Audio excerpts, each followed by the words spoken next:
Welcome to Your Next Mission podcast with the 12th Sergeant Major of the Army and co-founder of the American Freedom Foundation, Jack L. Tilley.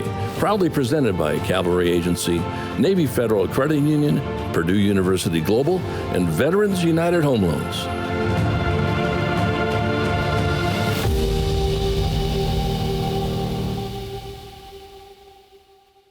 Hello out there, warriors, past and present, and your families, and thank you for what you do for this great country. Welcome to Season 3 of Your Next Mission video podcast, a program initiative of the American Freedom Foundation. I'm Jack L. Tilley, 12th Sergeant Major of the Army, and your host. I always love saying that any doggone way, which is back on active duty. But now before we get started, I want to personally thank our presenting sponsors, Cavalry Agency, Navy Federal Credit Union, Purdue University Global, and Veterans United Home Loans for making your next mission happen. They love our veterans and families, and I'm going to say this every week too.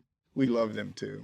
We have a great show for you today. In fact, we have a wonderful show for you today. We're going to focus on the Army National Guard, and I'm excited to introduce Lieutenant General Jon A. Jensen, the 22nd Director, and Command Sergeant Major John T. Raines, the 13th Command Sergeant Major of the United States Army National Guard. So good to have you on the show.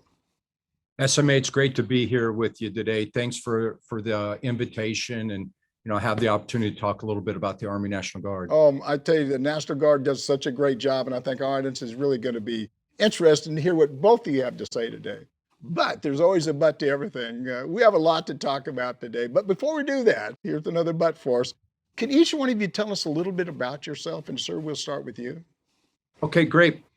Well, SMA, I'm getting ready to celebrate my 40th year of service. I enlisted initially in the Iowa Army National Guard, HHC, 1st of the 168 Infantry, back in November of 1982.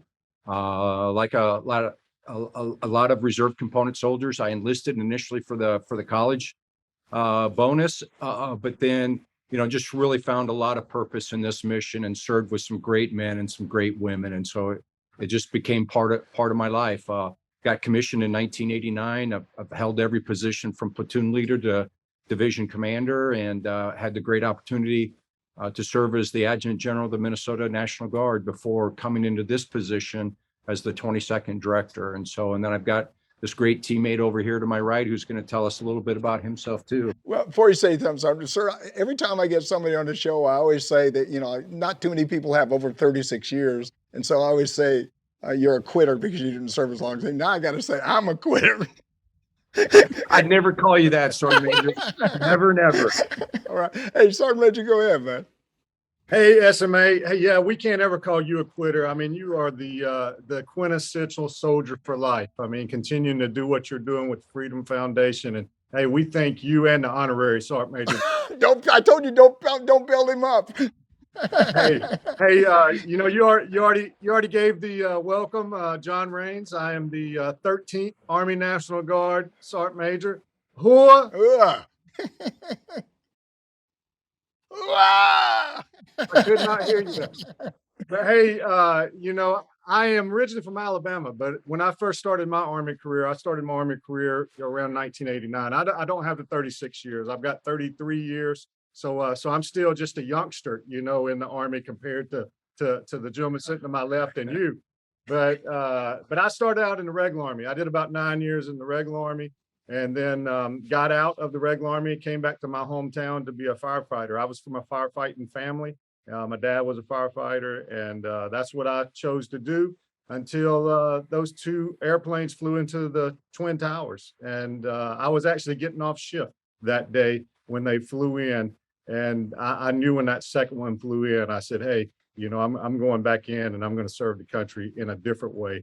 I want to go and help, try to get the people that are responsible for this to make sure it never happens again. So I started my service back again, with the National Guard on the full-time side on that day, and transitioned back and forth to a couple of different states. Eventually ended up in the Mississippi National Guard, and went on a few deployments like a lot of us over the last 20 years, and got stationed out in Hawaii as the J3 senior enlisted leader, and got called back to Mississippi by the TAG at the time to come back and be a state sergeant major, and served in that capacity or the CSEL capacity for Mississippi for roughly about 6 years before I came to DC, and my current boss asked me to come be his teammate, and that's what led us up here. But I will tell you, not all work coming to DC. My son and my daughter were both in the DC area. My son's married and got our 3 grandbabies. So as I travel around the Guard and take care of the Guard,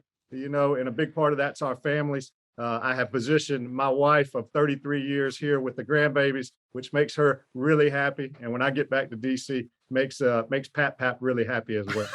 Yeah.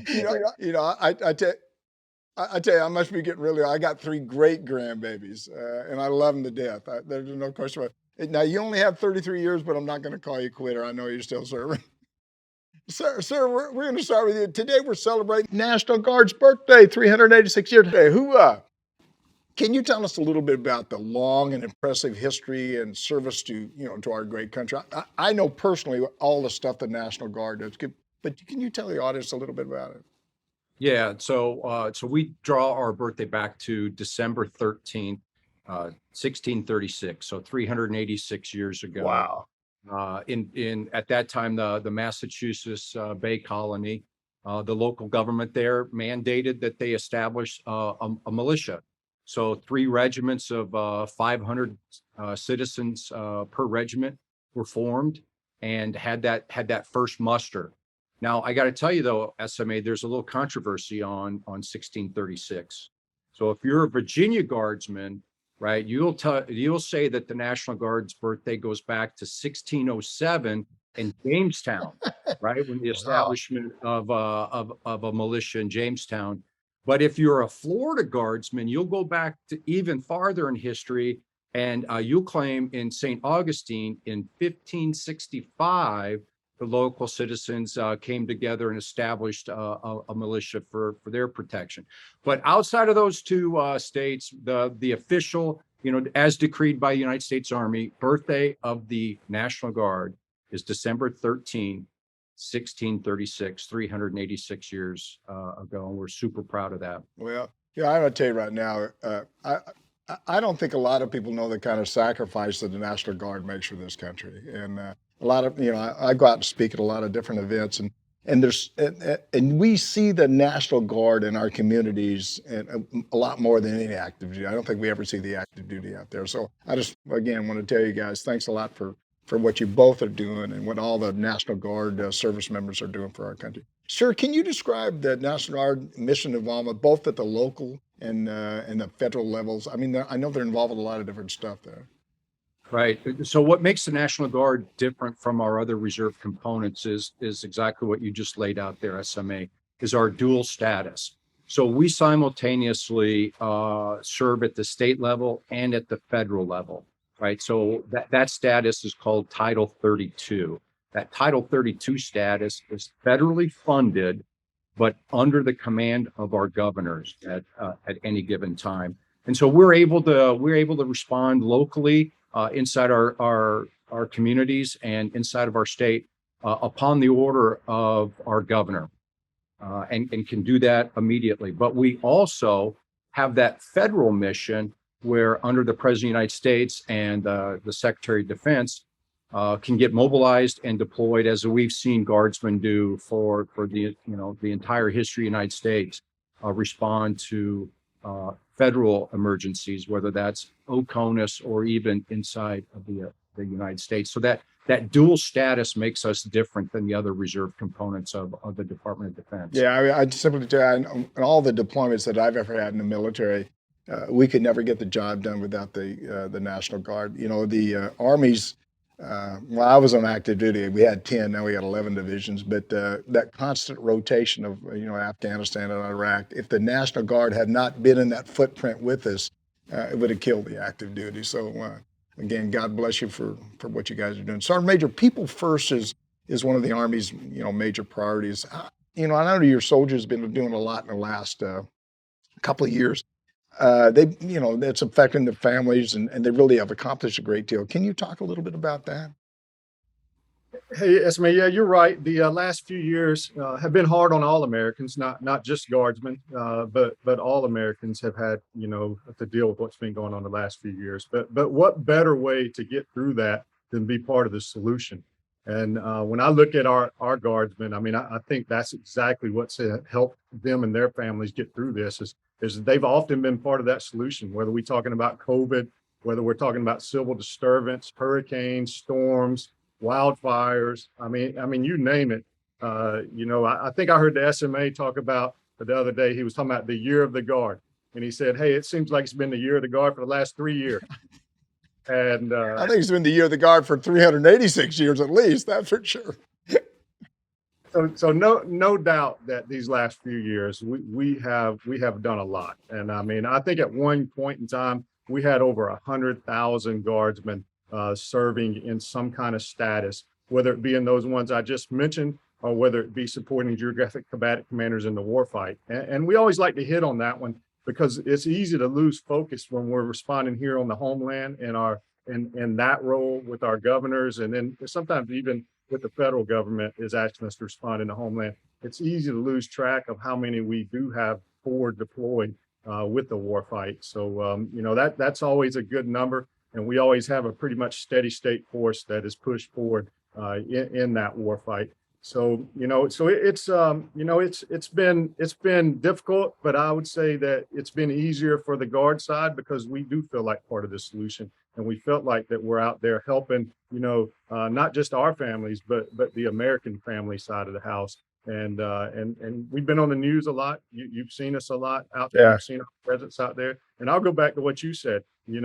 Often you don't see the regular Army in our communities stateside.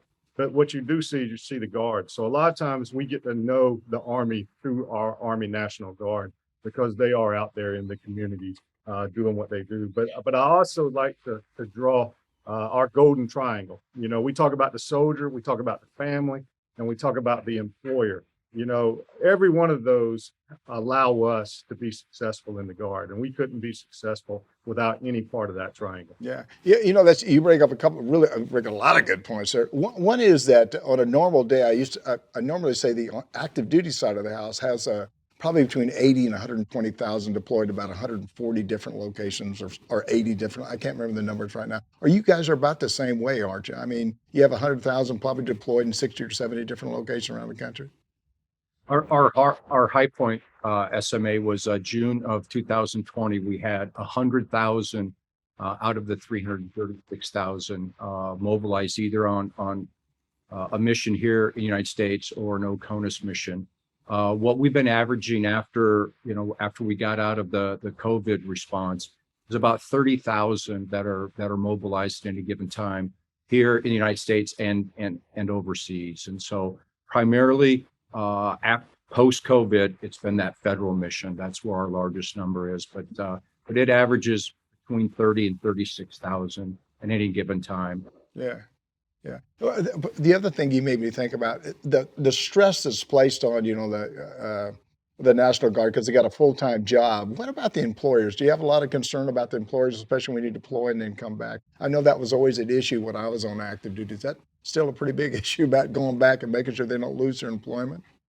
Yeah, no, it's no doubt that's always at the front of our mind when we were asking soldiers to do anything SMA. So it doesn't matter if it's training, it doesn't matter if it's the overseas fight, it doesn't matter if it's COVID. To an employer, that's a soldier that's gone, doing their everyday job for them. So we try to put special effort there and make sure our employers appreciate are appreciated for what they give us, and it's not just taken for granted. So we do things like boss lift, and we try to get them to see what their soldiers do. But I would also say, hey, we're always looking for some help there, and if we can incentivize employers, and we can get some help when it comes to the legislative side on tax breaks and things like that. That's always a great thing to recognize employers that are actually hiring guardsmen. Because I always tell everybody, our employers, they know what when they hire one, they know what they're bringing to the table. They know those experiences that soldiers bring, that leadership, that just experience in dealing with diverse situations and diverse populations that they bring to their civilian job every day. They recognize that, and they usually will keep that soldier no matter how many times he is deployed, But where we gotta look at is to make sure that they continue to hire the new generation of soldiers. And they can suck up that challenge and say, hey, it's worth it. I'm going to continue to invest, and I'm going to continue to bring those soldiers on into whatever our employment options. Yeah. Last question to that area. Do you have like a briefing chart that you give the employer, says, hey, look, this is the commitment. This is what they got to do every year. This is what, and so they got to sign that, or at least get a briefing. Either one of you can answer that.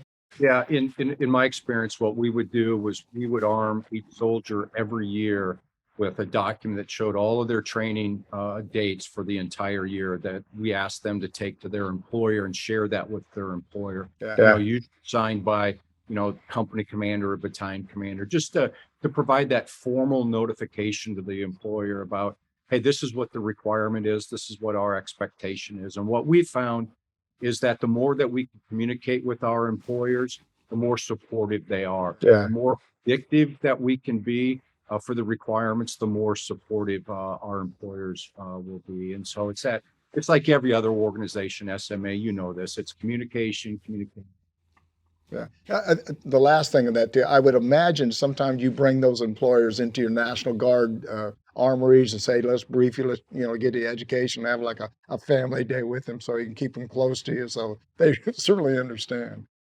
SMA, that's the one I was talking about with the boss lift. That's an example of one of those things where we'll bring them in and we'll use our other side as well. Sometimes we'll use our air guard component. We'll put them on airframes and let them experience getting to fly. We'll put them in rotary assets on the Army side and let them fly on helicopters. But we go out our way to make sure they understand what the soldiers are actually doing when they're away from that employment. Because nobody wants to feel that, hey, they're letting them go and you're sitting around not being a productive member. So it doesn't take long when you see tanks firing and when you see airplanes taxiing to realize, hey, man, when I'm letting these guys off from work, Yeah, it's funny. That one last thing, I'll get off this real quick, is that when I was deployed down into Bosnia, that we actually brought employers from Germany down into Bosnia and showed them around, gave them a big tour. So we wanted our community to understand the kind of sacrifices that our military make. Sir, you've talked a lot about modernization alongside the Army. I think you've cited 2030 as a target date. That sounds like a pretty demanding additional training for a part-time soldier. What should soldiers and family members expect from that? Well, what's really exciting about the modernization efforts of the United States Army, it's across all three compos, our active component, our Guard, and our Army Reserve. And so in support of the regionally aligned readiness and modernization model, or rearm, what we talk about, is that we are going to modernize the entire United States Army, as we head to 2030 and then even beyond into 2040. So here's what soldiers can expect during this time. This goes back to the predictive requirements that we talked about with employers, is that there'll be three primary phases that a unit will move through, a unit life cycle, right? There's always the training phase, there's always the employment phase, but now the Army has added a modernization phase where we'll have a dedicated period of time where working with the Army will modernize a unit. New equipment is usually what that is. And so because it's a dedicated phase, now we actually get a plan for it. We get a resource for it instead of, and I'm sure you had this experience during your career, a lot of times we just jam it in between things, right? It wasn't always, really well resourced or planned out. You just went and did it because the Army said it's time. Well, now it's much more predictive and soldiers are able to plan around that. And more importantly, leaders are as well. Because whether it's NCOES or officer education, there's only so much time that, a guardsman have to be able to give to their unit because of all these other competing demands. And so I think we're going to be more predictive for our soldiers. And as a result, we're going to be able to move through this model pretty quickly. I remember during Iraq and Afghanistan, we never have enough money to do the kind of training that we need. We never have enough time, and especially in war. They give you all the money, you just don't have the time. And when in peacetime, you got all the time and no money, which is really sort of sad. That's for doggone sure. Yeah, The other thing I think about, probably the audience doesn't know that we're continually transforming the military, the National Guard, the Reserve. I mean, we're always transforming. So it's just not something that we do every 3 or 4 years. It's something that's constant. And that really, I always tell people the difference in our military for all services is I always say it's a non-commissioned officer corps because that's, some junior leaders that really make some big decisions. And it's our technology.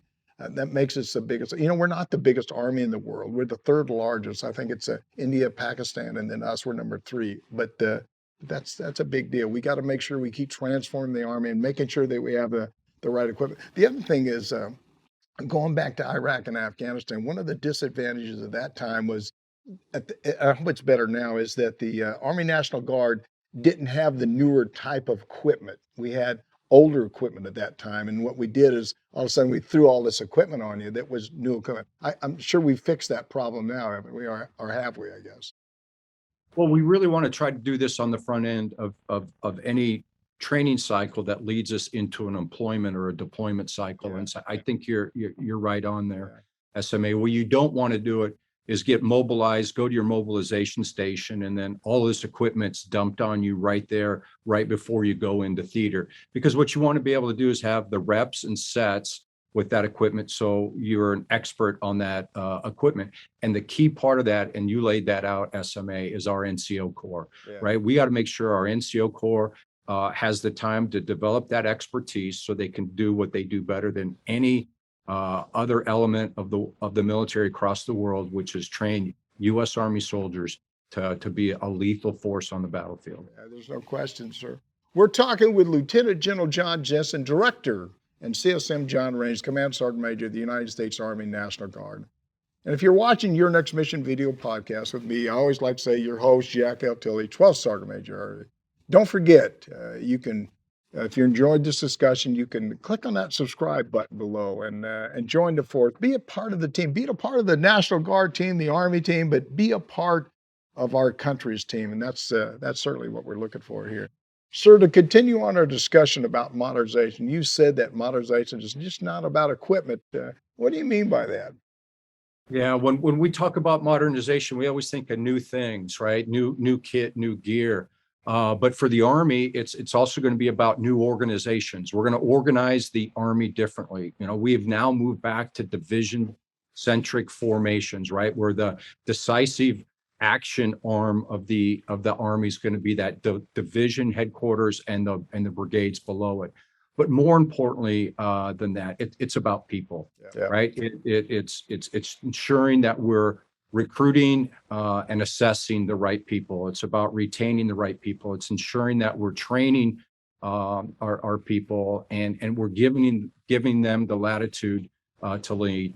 You know this, SMA. The United States Army is all about people. We are a people-centric force. And so we've got to get the people part of this right, because it's not always about the most modern equipment. It's about the most lethal soldier. And our soldiers are the great young men and the great young women that come join the United States Army, Army Guard, and Army Reserve. Yeah. Sergeant Major, you want to add anything to that? Hey, SMA, we talking about people, people, that's our lane, right? Yep. But, absolutely. We talk about people, what's that mean to NCOs? That means individuals, crews and small teams. And when we start talking about modernization and we start getting this new equipment in that's got new, capabilities, we've got to be ready as NCOs, and we got to be spun up, and we got to understand this new equipment so we can put it in the hands of a lethal, soldier that's going to go out there and do the end business, at point of the spear. Because that's really what it's all about, especially when you're talking about NCOs. And you said something. You made a comment. You said one of the things that makes our military different. I always like to say two things. Our NCO Corps, no doubt, makes our Army different. But our reserve component, to include our Army National Guard, that's the two things we like to point out, because nobody has a reserve component like the U.S. military has. And that advantage that we give, our political leaders when they make decisions, when you start looking about our numbers and what percentage we make up of the total force, that's another piece that gives us a distinct advantage when you start talking about, around the world and the capabilities that militaries bring to the fight.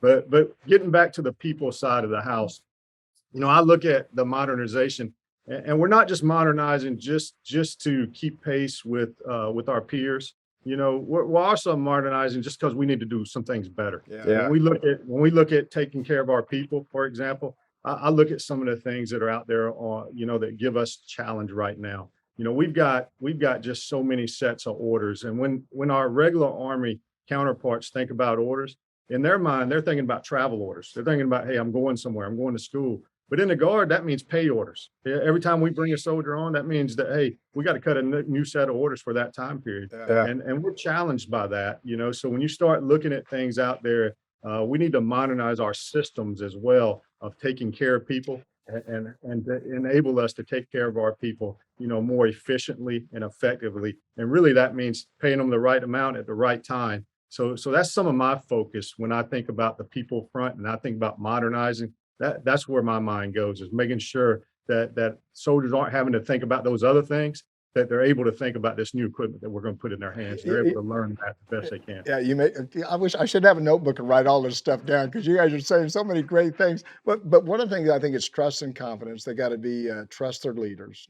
They got to believe in their leaders. And you guys, quite frankly, have a tougher job, I think, because active duty is 365, but yours is once a week, once a month, and then 2 weeks during the year.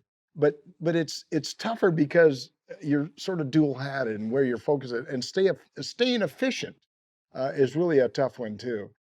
I know that again, years ago, I used to say that the National Guard wasn't quite as trained as well as the active duty. I would tell you today, I think that's different.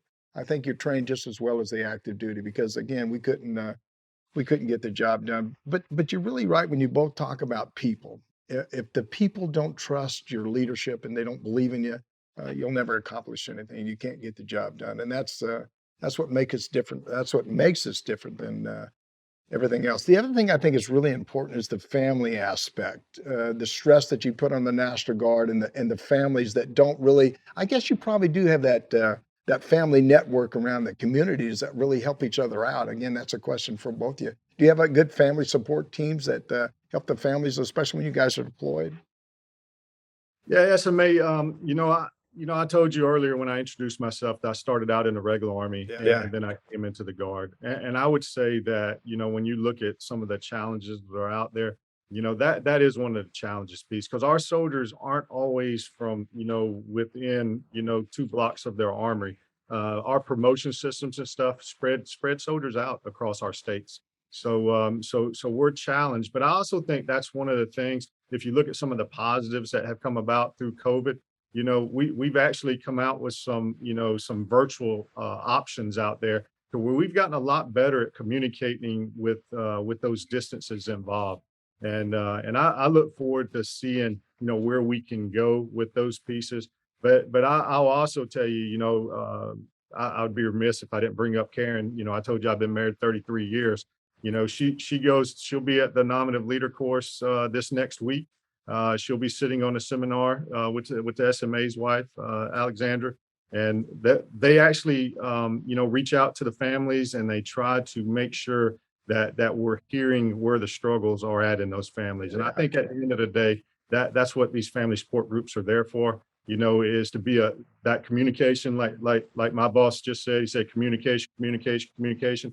We've got all these resources out there. You guys provide a wealth of knowledge, but there's just all kind of resources out there. But where we often fail is being able to put those resources in the soldiers' hands when they need them, just because whatever the constraints are there that are challenge us to get after that. So we've got to get better at that. But I think we've always got our eye on trying to make sure that the families are represented in what we do, because we know that's how we're going to be successful. We know, the Army's been down on their recruiting number this year. We were a little down on our recruiting number this year. So we know if, my core values, I always tell everybody: God, family, country, service. So when I talk about those things, if the Guard wants to be successful, I got to bring the Guard up to the family. Absolutely.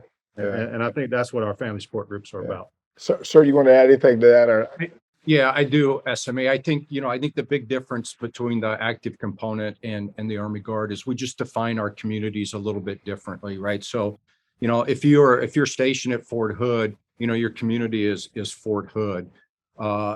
So my experience in the Minnesota National Guard, our community was the entire state. So it was our ability to connect with the community, because we didn't have one centralized place to come where our families could get services and support. You really got to be able to reach the entire, hinterland of your state, if you will. And so, we had this great program called the Yellow Ribbon Network, which was literally a network of communities and organizations and individuals and agencies throughout the entire state that were committed, not just to the Minnesota National Guard, but all of our service members across all the compos and all the services in the state of Minnesota. And when you're able to gather all of that together and get that synergy, it can be an incredibly powerful organization. But it's one that takes a lot of feeding and a lot of caring, and they need to feel like they have a purpose and a mission. And so when you get it right, it's incredibly powerful. You guys are doing a wonderful job. Let's take a quick break. Before we take that quick break, I want to remind you it's the National Guard's birthday, 386 years. Happy birthday, National Guard. We're going to take a quick break. We'll be right back. You're watching Your Next Mission video podcast. You're watching Your Next Mission, proudly presented by the Cavalry Agency. They help brands dominate no matter their size. Ideas, strategy, action. This is Cavalry. Learn more at cavalry.com. Navy Federal Credit Union, the most trusted credit union owned by members of the military community, serving all branches of the armed forces and their families. Their members are the mission. Learn more at NavyFederal.org. Purdue Global, providing affordable online education for hardworking adults. Learn more about a personalized, innovative, and world-class education at PurdueGlobal.edu. Veterans United Home Loans, the #1 VA lender for 5 straight years. If you're buying, they're funding your dreams. Learn more at VeteransUnited.com. Now back to your host, the 12th Sergeant Major of the Army, Jack L. Tilley.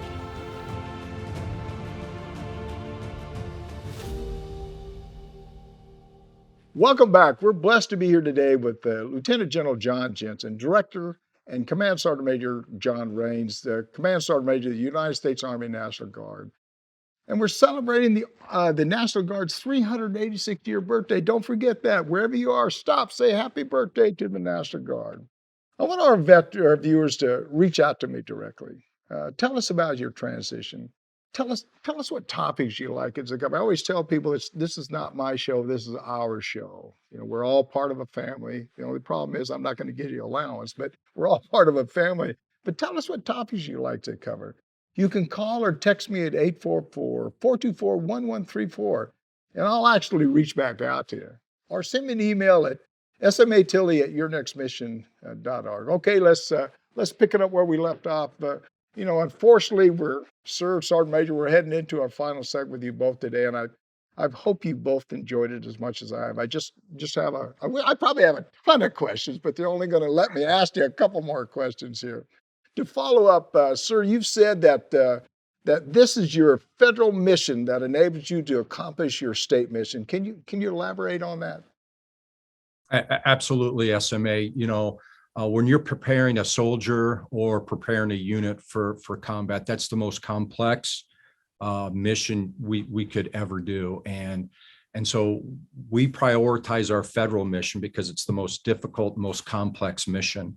And if you're able to do that, you can do anything back in your state and your community, whether it's responding to COVID, right? There was no COVID response plan. We had to, along with our governors and our other civilian leaders, we had to really develop this on the go. But what allowed us to do that, and what allowed our great soldiers to contribute that effort, is that they are prepared to do the most complex thing known to mankind, which is combat.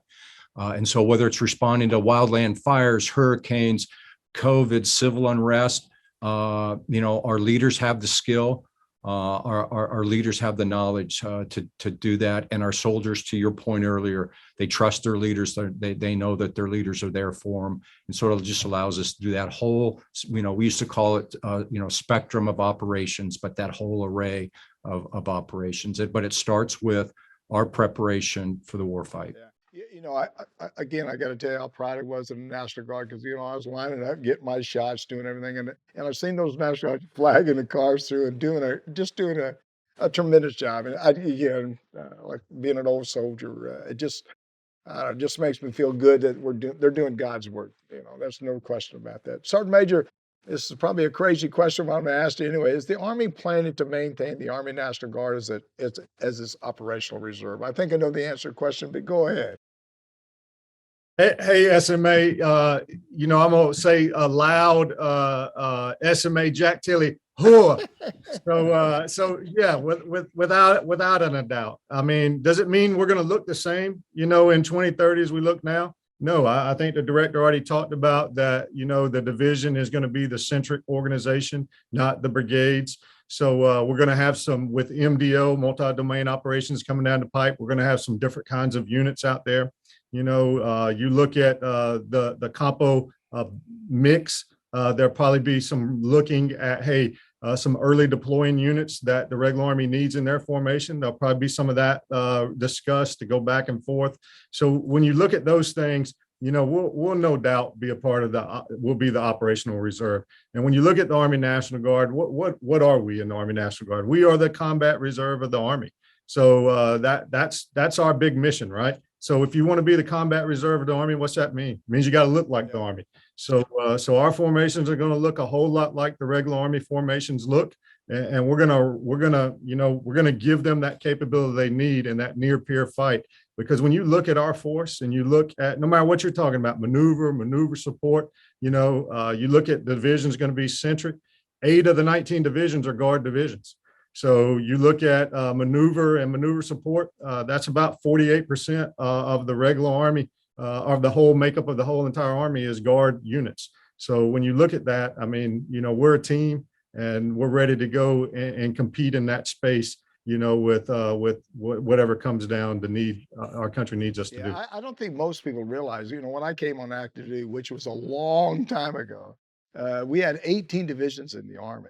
And then we shrunk it down to 10. I was always worried when I was on active duty whether or not and I think there were discussions about even moving up, lower to lower. I think at one time I heard maybe 8 or 6 divisions, which is scary. But luckily, again, when you look at the 11 you got now and the 8 that you got 8 divisions in the National Guard, correct? Am I right? Yeah. Right. So you got a total of 19, but that's scary. I mean, that's when you look at that, that's not really, again, that's not that big a force when you look at the kind of things that we have to do when you talk about deployments and wars. God forgive us. I hope we never get another war. But we know, I know, or I think anyway, every 5 to 10 years there's something going to happen, something somewhere around this world because there's too many people that just don't think correctly about stuff. Just can't live life the way we should be living life. First of all, let me say that happy birthday again to both of you, and I've enjoyed just really talking to you guys, and I can't thank you enough for what you're doing. And again, I don't think you guys get enough recognition. I don't think people really fully understand the kind of sacrifices the National Guard makes for our country. Again, as an old soldier, I can tell you, I knew it when I was on active duty. I could never have gotten it done without the Guard Reserve and active duty, the Army. You could never get the job done. Any final thoughts, anything? Sir, we're going to start. Any final thoughts, anything you want to share that maybe we missed? Yeah. Hey, SMA, you bring up a good point there in that it's about the Army, the entire Army. Our uniform says United States Army on it. It doesn't say United States National Guard. And so what makes the Army strong is when all 3 compos of our Army are strong. And to your point, the active component Army keeps getting smaller, but the demand on the Army is not getting smaller. And so we need, the Army Guard, we need that Army Reserve element to be healthy, to be trained and be prepared to go as part of the total Army wherever our civilian leadership sends us. And so, like I said, I've had a 40-year career. I've seen I've seen the Army National Guard really evolve into this operational force that you and CSM Range just talked about. And I'm incredibly proud to be a part of it. I'm incredibly proud to be a part of the United States Army as well. And I know you hear General McConville talk about, soldier for life and inspire and then hire. And I just got to tell you, SMA, you've inspired me today. So thanks for your leadership and your continued support of all of our service members, regardless of compo, regardless of service. You're doing a great job. Thanks. Yeah, SMA. but again, I could probably talk another 2 or 3 hours here. You guys are the 911. The military is the 911 for our country. And I don't think people realize how important that is. I mean, if there's a disaster going on in a state, or I don't care what it is, they call the military to come up and do the work that we have to do, and we love doing it anyway, taking care of our family, which is the United States of America. Sergeant Major, any final thoughts? Hey, SMA, just again, thank you for having us. You bring, our message, and today it's our birthday, so you bring that message to your listeners. And I think that's a pretty big crowd of listeners out there. So, hey, if I had one thing to tell them, it is, I love wearing this uniform. I love being a soldier, and I am proud of all of our soldiers. Nothing made me prouder than this last week, sitting up there knowing that our Army National Guard squad made it to DC as one of the top 4 squads in the United States Army, the Army, so, and they competed against the 1 million person Army. And at the end of the day, there were 4 squads sitting there. One of them was an Army National Guard squad. So if you want to be a member of our team, and you're listening out there to us today, hey, go see a recruiter. We got them all over 2,600 communities around the United States. And, we need to replenish our ranks, and we need to fill them up, and we'll treat you right. And we'll bring you that same love I have for wearing this uniform. We'll put it in you, and we'll let you serve your citizens of this country. I feel like singing happy birthday, happy birthday. Again, God bless you. Keep up the great work, and happy birthday, National Guard. 386 years. This is. If you guys ain't listening, you must be a little crazier, because I'm having a good time. Thanks to Lieutenant General Jensen and Command Sergeant Major Range for being with us today. If they didn't motivate you, something's wrong. You got your feet stuck in the mud. I'm Jack L. Tilley, 12th Sergeant Major Army, and you've been watching Your Next Mission video podcast. And thank you for watching today.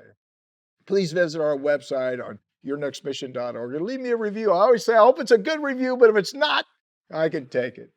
But tell the truth. I want to make this better and better and better for you. It's not about me.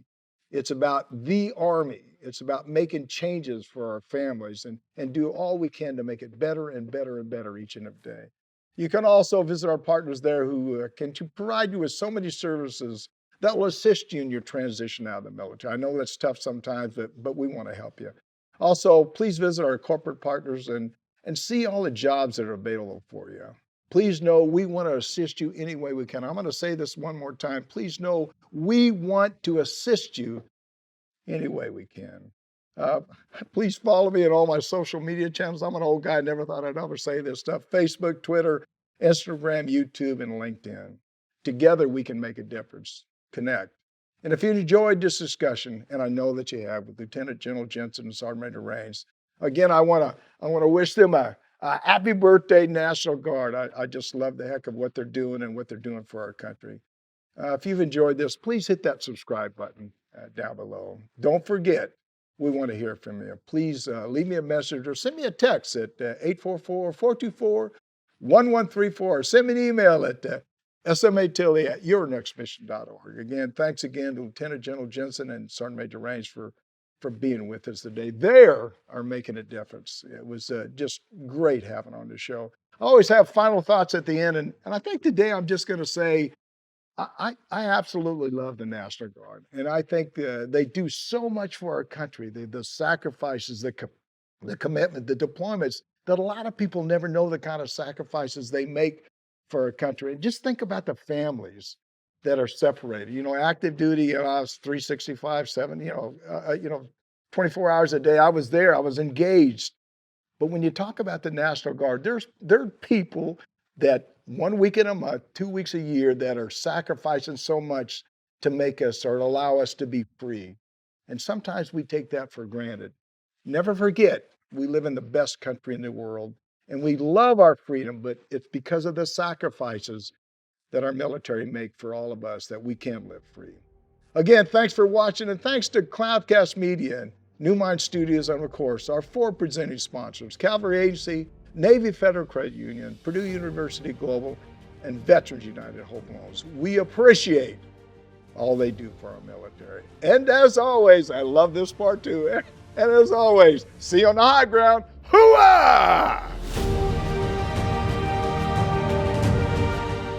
You've been listening to Your Next Mission, brought to you by the American Freedom Foundation. Learn more by visiting yournextmission.org.